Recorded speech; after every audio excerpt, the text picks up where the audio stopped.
Welcome to the S.O.A.P Bible Study series from Oak Tree Community Church in South Bend, Indiana. We are starting a brand new book today. And it's always good. Yeah. Although it's kind of not a brand new book. Well, so in the process of recording, because we never know when anybody's going to watch these, right? In the process of recording, last time we finished 1 Samuel. Right. And this time we are in starting Second Samuel. So we are really sort of for our purposes anyway, we're just moving along. And if you're watching in order, you might just be moving along as well. Yeah, but either way, we need some background. Yeah. And the first thing to note is, at least at some point in time, these were one book. They were. And then it got split into two. Yep. So it's no great coincidence that they just kind of seamlessly go Fun together. fact, because we like to do those things here. Actually, the books the books that we call 1st and 2nd Samuel and 1st and 2nd Kings were two books, and they were all called both of them. They were called the books of the Kings. So when they were divided into four, they were 1st, 2nd, 3rd, 4th Kings, and then later on, the first two were named after Samuel, and the second two kept the name Kings, but went to 1st and 2nd instead of 3rd and 4th. So, makes sense. they are meant to be a package. The four books are meant to be a package deal. Yeah. So the big thing is what happens in 1 Samuel, right? And it actually is pre-Samuel when it starts off. So there's a priest by the name of Eli, and there's a two wives and a husband team. Hannah is her name. That's really the only one we really care about in there. And they kind of get together and have a conversation, and he kind of settles her down a little bit. And she basically says, well, if I happen to have a baby boy, I will dedicate him to God. Because she wasn't able to have children, and so she was really concerned about that. It was a whole thing. So next year she has a kid, right, and then at the appropriate time dedicates him to God, which really means Eli is taking care of this youngster by that time. And Samuel grows up with God. Eli has some problems, and it's kind of a cool opening part of the story, and then it really takes off from the standpoint Samuel ends up anointing Saul. And there's a whole process in there, and Saul doesn't really want to be king. I think he likes the idea of it, but maybe not the crowds. And we certainly see, even from the start, that he has to think about dedicating himself to God, or he has to think to pray, or God is it's not his first thought. It's probably the best way to put it in there. And at some point, God says, "Yeah, you're not the guy." He had screwed up enough times. Samuel actually anoints David. Many years before before the end of 1 Samuel. Well, and even at the end of 1 Samuel, David's not king yet. Right. We don't even see that here until 2 Samuel. But some of these themes are rolling over. Which is why it's good to review. So we see David putting God first, like always. And I didn't really notice that, but last time we were reading through it, just time after time after time. So the rest of the world doesn't recognize him as king, and that's really the whole issue with First Samuel. At the end of 1 Samuel, there's a war. Saul dies. David's going to be king. Maybe. You would think that the 2 Samuel chapter 1 begins with the nation of Israel recognizing David as king and being done with it, right? Maybe not so much. Not so much. But the way chapter 1 starts is a familiar story, because we have seen it before. So Saul's dead. David doesn't know it yet. He actually wasn't there. He was in his hometown. There was a fight that he had with, the Amalekites. And a man arrives saying, hey, this big war, Saul died. And by the way, I have his sword. I killed him. And David, just like he had done in the past, really? Tell me about it. Tell me about this, And whether the man was lying or not, he easily could have killed somebody else who actually was there and taken the sword from him. Maybe he was there. It doesn't really matter. He lied to David. David took him at face value, or took him at face value. Yeah, because he recounted the story as if Saul asked him to kill Saul. Right. Well, at the end of 1 Samuel, we see that Saul asked his armor bearer to kill him because he was wounded. Right. And the armor bearer said, nope, I'm not going to do it. So Saul killed himself. Right. We have that. And then the armor bearer killed himself. So both of the guys who were involved, right. So whether this guy saw that, overheard it, whatever, we know that he could not have actually killed Saul. Right. So he took some of the stuff, and now he's going to claim credit for it to get in good graces with David. From David. Right. David, of course, is big on the Lord's anointed, of which he is, but David had ample chances to try to kill Saul, or to kill Saul. And he wouldn't do it. And he intentionally didn't do it, nor did he let his men do it. Right. So he ends up tearing his clothes, lamenting, this guy dies. Yeah. Well, he said, he tells his soldiers, kill this guy. Yeah. So to me, it's amazing. Even at the start of 2 Samuel, David is thinking of God first. Yeah. The first thing he went to was the Lord's anointed. Yep. I mean, all the problems he had with Saul. Saul tried to kill him at least twice, seemingly many more times than that. Well, and the little song that he wrote, of course, we know David is a writer of songs and psalms and stuff. And the song that he wrote, it wasn't just about Saul. It was, of course, about Jonathan, really good friend of his. Right. But it's almost a eulogy. I mean, it is a eulogy, but it's also a song. And he did not disparage Saul in this song. He wrote the song in such a way that Israel could continue to remember their first king, could continue to sing about the valiant warrior, even though he was David's enemy. Yeah. It's just really gracious on David's part, what he did here in chapter 1. Yeah, I'm not sure that David ever thought he was Saul's enemy. He knew Saul was trying to kill him, and he knew at some point Saul would kill him unless something happened. Yeah. It was always on Saul's side. It was never on David. I know. Yeah, right. Well, I know you know. Yeah. Well, and I'm agreeing with you. I mean, it was always on Saul. David, and so when David wrote this, he was very, very sincere. Right. He really did love Saul, loved Jonathan. They were friends. They were, all the things, right? Right. And David was terribly sad and grieved when Saul died, no matter how it happened, and when Jonathan died. Right. So David then is trying to decide, where do I go? What do I do? So he asks God. Yeah. Should I go to Hebron? So David left with 2 wives, and the number of wives he has is going to escalate here pretty quick. But also with the men that were with him. And the men of Judah anointed David as king over the people. Of just the one tribe, though. Yeah, you would love it to be Israel. You'd love it to be, right, yeah. But sometimes when we think of Israel and Judah, as later on after Solomon is the divided kingdom, Judah technically is Judah and Benjamin. In this case, it's not. It's literally just the one tribe, because Saul was a Benjaminite. So Saul's family is still in the tribe of Benjamin, and we're going to see why that's important. And that's actually the problem that we have, right? Because Saul's dead. Who's going to be the next king? One of Saul's sons. Makes sense. Jonathan and at least 2 of the other sons died in the same battle. Yep. So obviously it couldn't be them. There is a guy, trying to find his name. What is it? Ishbosheth. Ishbosheth. Yeah, it's hard to say. Yeah. It's a tongue twister. Yeah. The people of the rest of Israel were loyal to him. Yeah. Right? As they would be to the king. David is the anointed one and chosen by the men of Judah, so we instantly have a problem. It's a civil war, basically. Yeah, exactly. David goes up there and is talking to the people that were loyal to Saul, where Saul was actually buried. Yep. And he, thanked them as he should, but a fight broke out between the 2 armies. Now, you made a really good point.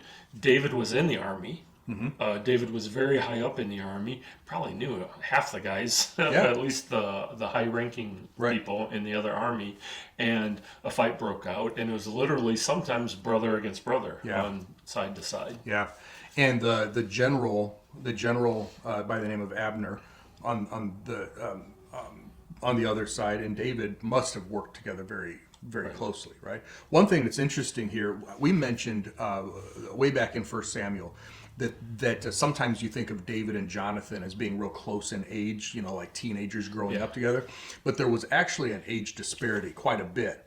We see that here in chapter 2 because Ishbosheth was 40 years old at this point. Right. And he's at least 3 people away from Jonathan. Right. Jonathan is that Jonathan much older. is older, right? David is only 30. So you've got to put Jonathan at least in his mid-40s when he died. Right, which is 15 which years. is at least 15 years. So there really is was an age gap there between David and Jonathan. Jonathan was, I mean, they were very close friends. Jonathan was almost like a mentor or a an older friend to David at this point. Right. So this fight breaks out. It finally, there's finally some reasonableness. Somebody asks, "Hey, why is brother fighting against brother?" And it stops. And there was 19 casualties on David's side and like 360 on Abner's side, which is Saul's side.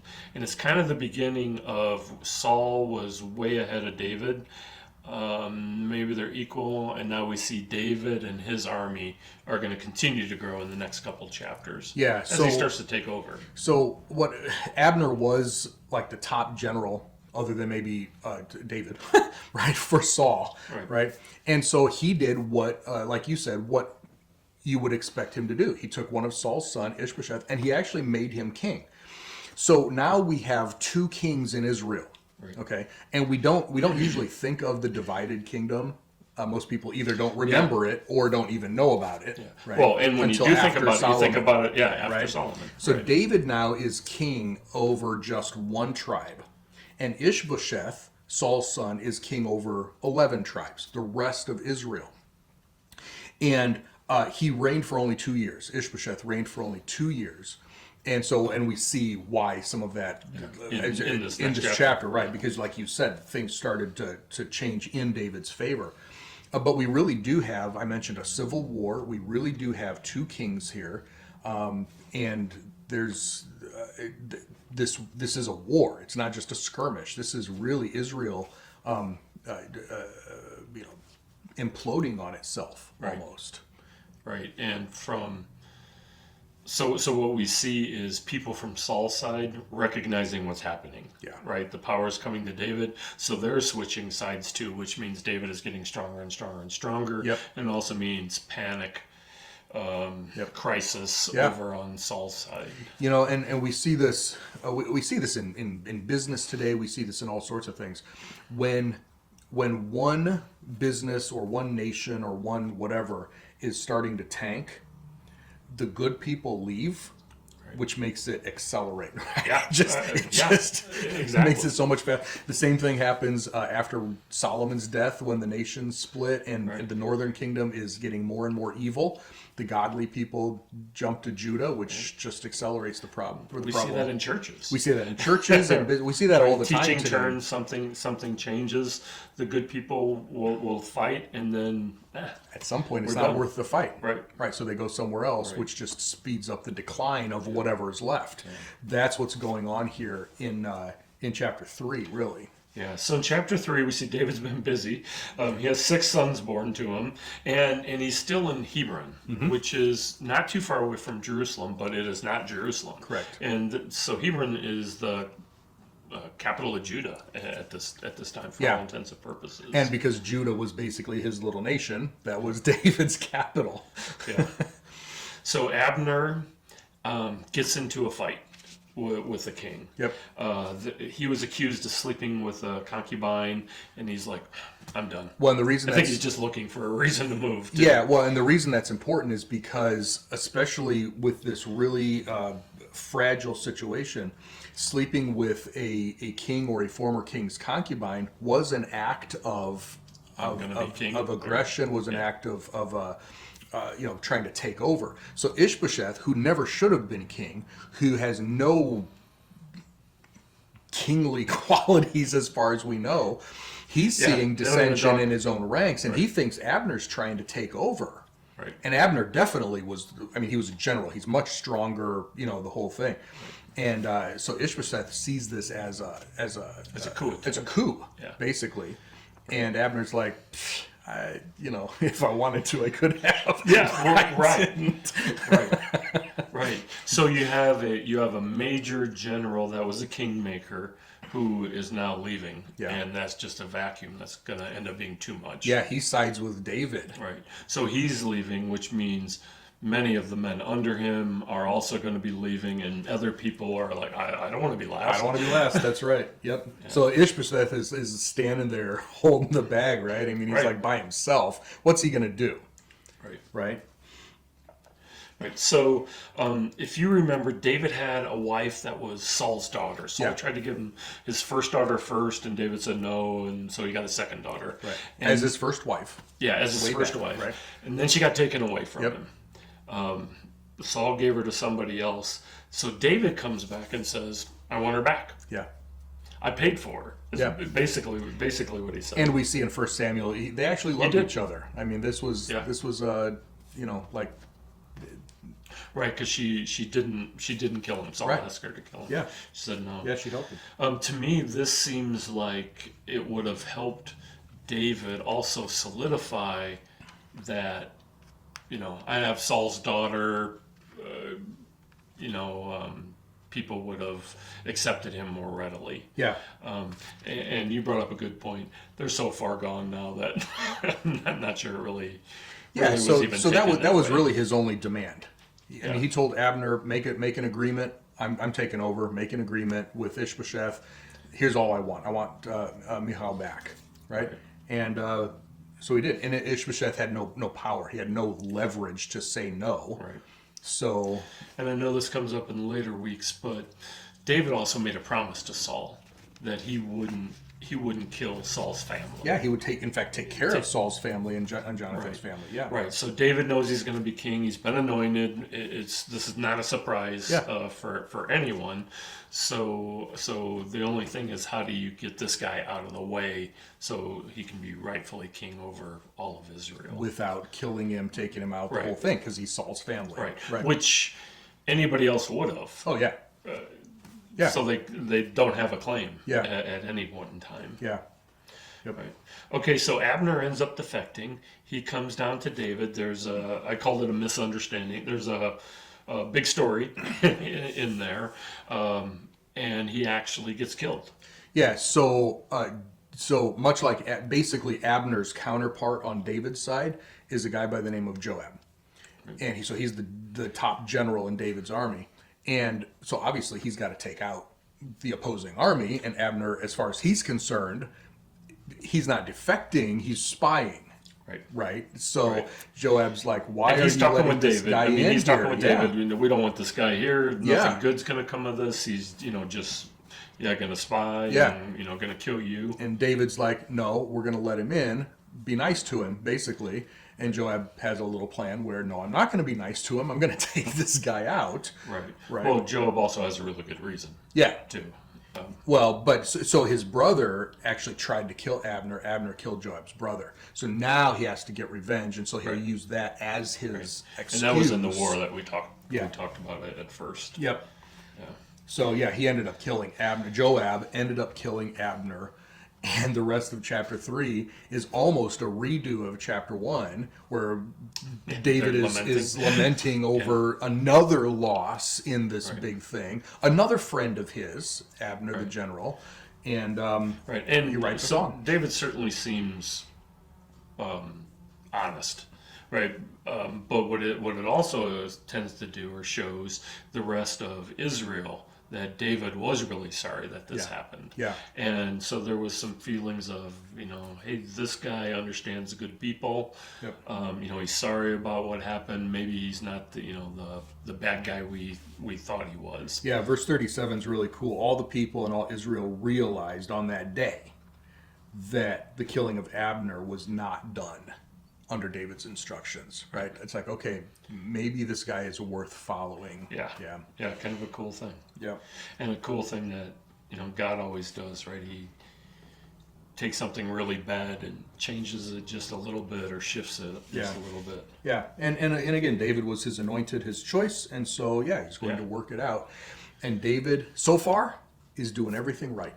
Yep. I mean, there's nothing in here that we've seen so far, not in 1 Samuel and not now in these first 3 chapters of 2 Samuel, where he has made a mistake, he has messed up. He has been doing everything according to according to spec. Right? Yeah, right.